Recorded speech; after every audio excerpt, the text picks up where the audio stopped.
જય શ્રી કૃષ્ણ. જય હો, મંગલમય હો. આજે હું નોર્થ કેરોલિના શાર્લોટથી ટેમ્પા જવા રવાના થઈ છું. ત્યાં શ્રી દશાવતાર કથાનું આયોજન થયું છે.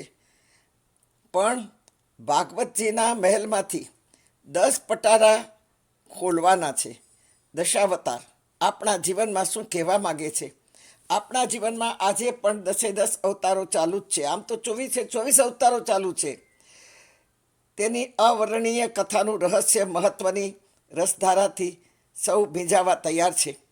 આપને પત્રિકા મોકલી છે. શક્ય હશે તો ક્લિપમાં પણ આપ સર્વેને શ્રવણ કરાવવાનો મોકો હું જરૂર મેળવીશ. આવો, આજે ત્રીજે દિવસે નાટક ચાલુ થાય છે. પહેલાં ક્લેશને પ્રોડ્યુસરે બધા જ કથાકારોને બોલાવ્યા. એટલો ક્લેશ થયો હતો કે વાત નહીં. અને સ્ટાફના માણસોની મિટિંગ કરી, બધાને ખૂબ ખૂબ ધમકાવ્યા.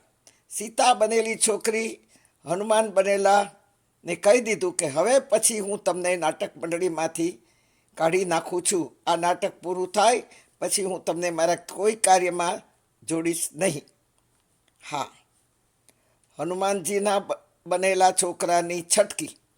એણે તો કહ્યું હું તો હમણાં જ નીકળી જાઉં છું, ચલાવો તમારું નાટક. પ્રોડ્યુસર ગભરાયો અને હાથ પગ જોડી સમજાવ્યો, વધુ પગાર કરી દીધો. નાની વ્યક્તિને કદી નાની જોવાનો કે સમજવાનો ઈરાદો રાખશો નહીં, ભૂલ કરશો નહીં. કદી ભૂલ નહીં કરવી નાની વ્યક્તિને નાની સમજવા. નાની એવી કીડી પણ એટલા મોટા હાથીને નમાવી શકે છે જો સૂંઢમાં ઘરી જાય અને ચટકા ભરવા માંડે તો. સીતાને પણ મનાવી, સમજાવી, હનુમાન પાસેથી વીંટી કઢાવી. હનુમાન કેમે વીંટી કાઢે નહીં, એનો ઈરાદો વીંટી આપવાનો નહોતો, સોનાની હતી. પણ પોલીસની ધમકી દીધી, એનો સામાન બધો વિખાવ્યો ને એમાંથી વીંટી કાઢી સીતાજીને દઈ દીધી. હનુમાનજી માંડ માંડ માન્યા અને વીંટી દેવા તૈયાર આમ તો નહોતા, પણ દેવી પડી. ગામનો સરપંચ બોલાવ્યો, પોલીસની બીક બતાવી અને મામલો ઠેકાણે પાડ્યો. ગામના લોકો તો હોંશે હોંશે 4 દિવસ ગાડા ભરી ભરીને આવવા લાગ્યા હતા. આજુબાજુના ગામે વાત ફેલાઈ, આજે રાવણ વધ થશે, આજે રાવણ વધ થશે, નાટકમાં ભારે મજા આવશે. રામ રાવણ પોતાના પાત્ર ભજવવાની તૈયારી કરી રહ્યા હતા. હવે બધું માંડ માંડ માંડ માંડ થાળે પડ્યું. આજે છેલ્લો દિવસ, આજે રાવણ મરાશે, આનંદ આનંદ આનંદ મંગલ થશે. હંમેશા નાટકમાં પાત્ર વર્ણની બહુ સાવચેતીથી કરવી પડે. રામનું પાત્ર ભજવનાર અતિશય સુંદર, ગોરો, હેન્ડસમ, પાતળો આવો યુવાન હોય અને પ્રોડ્યુસરે એવા જ યુવાનને પાસ કર્યો હતો. તો સામે રાવણ હટ્ટો કટ્ટો, રામ કરતાં લાંબો અને એવા છોકરાને પાસ કરેલો કે થોડું લડી શકે. હવે સ્ટેજમાં યુદ્ધ શરૂ થયું. હવે સ્ટેજમાં યુદ્ધનું વાતાવરણ શરૂ કરાયું. રામ રાવણને યુદ્ધ કરતા જોયા. તેમાં બાજુના ગામમાંથી આવેલા રાવણના સાસુ સસરા સાળી સાળાને રાવણે જોયા અને મૂંઝાણો. સાથે સગાઈ કરેલી છોકરી પણ હતી, પત્ની. થયું કે જો હું આની સામે હારી જઈશ તો મારા સાળાને સાળીઓ મજાક કરશે અને જેની સાથે સગપણ મેં કર્યું છે એ તોડી નાખશે મને નમાલો સમજીને. અને હવે રામ બનેલો છોકરો યુદ્ધ કરતાં કરતાં થાકવા માંડ્યો.